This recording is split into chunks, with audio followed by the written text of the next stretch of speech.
Bwana, leo ni TBT, ni siku ya tarehe 20 Novemba mwaka 2025 ndani tena ya BNV, ambapo tunakupeana taarifa mbalimbali za kiburudani kama vijana, sio bana. Licha ya kuweza kusaka tonge na vitu kama hivyo, lakini lazima tuweze kupata muda wa kuweza kupata taarifa ambazo zinakuwa zinachukua nafasi kwenye jamii yetu, sio bana.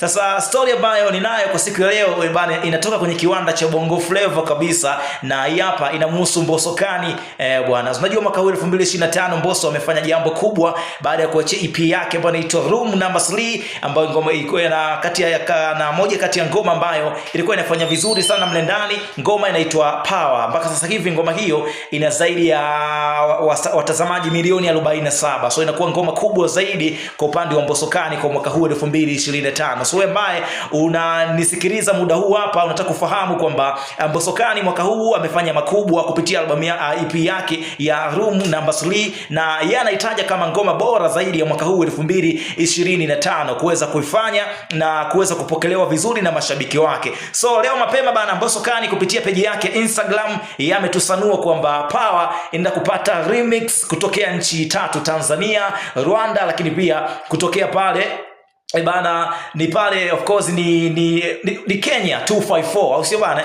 Sasa kutoka Tanzania ambao watashiriki kwenye remix ya Power ni pamoja na mkali anaitwa Jinako Wala.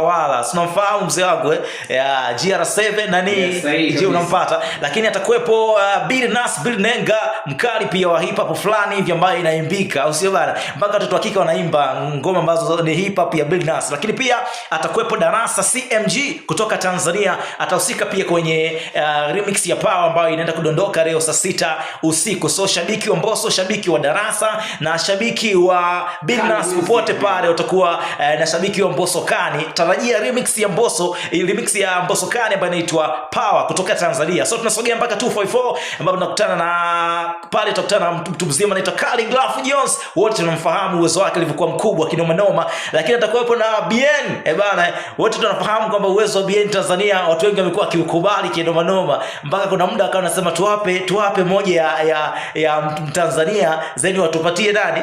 Bien kutoka Kenya. Amekuwa ameshiriki kwenye ngoma na Mario, of course ngoma kwenye ile album ambayo inaitwa The Godson, ngoma ambayo ilikuwa inaitwa Nairobi, ina zaidi ya watazamaji bilioni, imepata watazamaji wengi kiufupi. So Bien pia atakuwa kwenye remix ya Power ambayo inatoka leo usiku kutokea pale Kenya. Atakuwa Mbosso, lakini pia atakuwepo Khaligraph Jones na atakuwepo mtu mzima ambaye anaitwa of course Mbosso mwenyewe.